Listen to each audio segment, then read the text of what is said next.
everyone, and welcome back to my channel. The Atelier, the workshop of hands, took the Dior centre stage on Monday for a refined show on the first day of Paris Couture Week, which aims to elevate the work of the house's behind-the-scenes seamstresses. The stars came out in droves to the Musée Rodin venue, including actresses Rosamund Pike and the crown star Claire Foy, who posed for cameras, exclaiming, "It's beautiful, I'm in awe." Another VIP in attendance, model and actress Delevingne, was criticised for not donning a mask. Here's some highlights of Monday's Spring-Summer 2022 couture collections.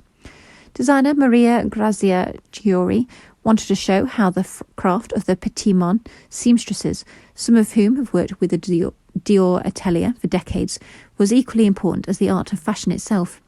This muse was a springboard for a sumptuous and archetypically couture display. A case in point were the teeming white beaded tapestry embroideries gracing a structured ecru wool twill coat. Here, more than ornamental, the chic embroideries actually created the garment's silhouette through sheer heaviness and swag. Elsewhere, an ash grey crepe skirt with a high waist made a same statement. It seemed almost alive thanks to the myriad long embroideries rustling and shaking on the pixie-like model. Speaking through the clothes, Chiuri seemed to be saying art and craft are one and the same. Embroidered tights were also a big theme for spring, with Dior's army of seamstresses having gone to work in embellishing several statement pieces. Unfortunately, the sheer weight of the palette embroidering did not always cut the most flattering of shapes on some of the tights, or be them finely executed. In terms of style, there were hints of the on-trend 60s, with features such as Peter Pan collars appearing on sensuous sheer organza blouses or neat-fitted bar stiletto tuxedo suits with bold menswear black satin lapels. Maskless Delevingne at Dior. Stringent measures have been implemented across Paris Fashion Week to comply with French government guidance amid a surge of Omicron-driven new infections. COVID-19, which has been brought the fashion industry to its knees, has seen the cancellation of countless shows, even ending entire seasons, and fashion shows are only being staged again on condition the guests show proof of vaccination and wear masks while seated. It's the same rule for everyone, whether celebrity or journalist. France is currently registering Europe's highest ever daily coronavirus cases.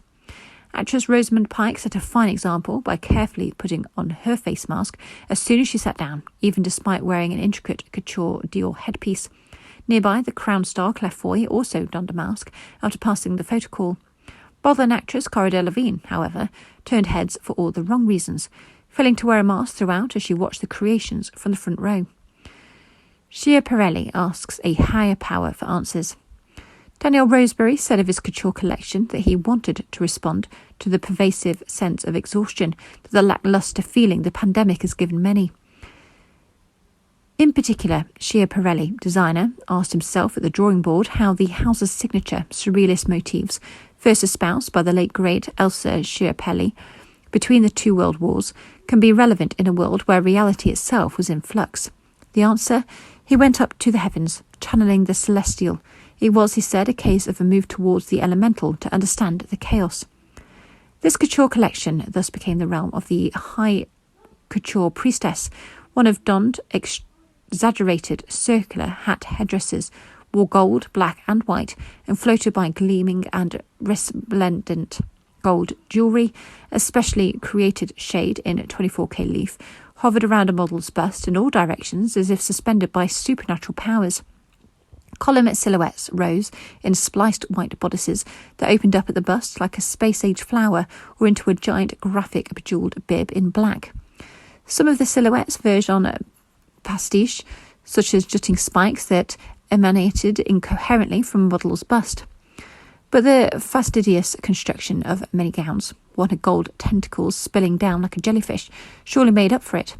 The palatial setting, Le Petit Palais, with its myriad of mouldings and busts, also added to the Grecian drama.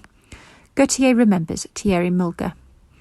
French fashion designer Thierry Mugler, whose theatrical designs were worn by celebrities like Madonna, Lady Gaga and Cardi B, died at age 73. The announcement on his official Instagram said he died Sunday. A contemporary of Jean-Paul Gaultier, who admired his work, Mugler was known for his architectural style, defined by broad shoulders and tiny waist. Much has been said over the years of the tensions between the two fashion greats, rumours that Gaultier has said belong to the past. In a bittersweet message Monday, Gaultier told the Associated Press that his old acquaintance has now gone to revamp the angels and demons up there. The sky was his colour. Enormous talent, he added, always in search of perfection with his unique style. Azzaro shines and shimmers. Olivier Theskians brings out the romantic in all of us. In Monday's embellished affair, the Azzaro designer let rip with the sequins and shimmer and came into his own with unapologetic couture. The brand, whose sheeny razzmatazz attracted stars like Brigitte Bardot and Sophia Loren in its 60s and 70s heyday, seemed to have found in Theskians the right ambassador. Designs were fluid in all senses of the word. First, in the way that gleaming loose tuxedos dripped down the body. Second, for mixing menswear and women's wear on androgynous co-ed designs. The house's iconic long 70s dresses were revamped, in one instance with a pared-down aesthetic and plunging bare all neckline that finished in a hoop at the midriff. Small details like gleaming bead embroideries at the shoulder stayed true to the brand, yet were subtle. Thanks for listening. Please like, comment and subscribe.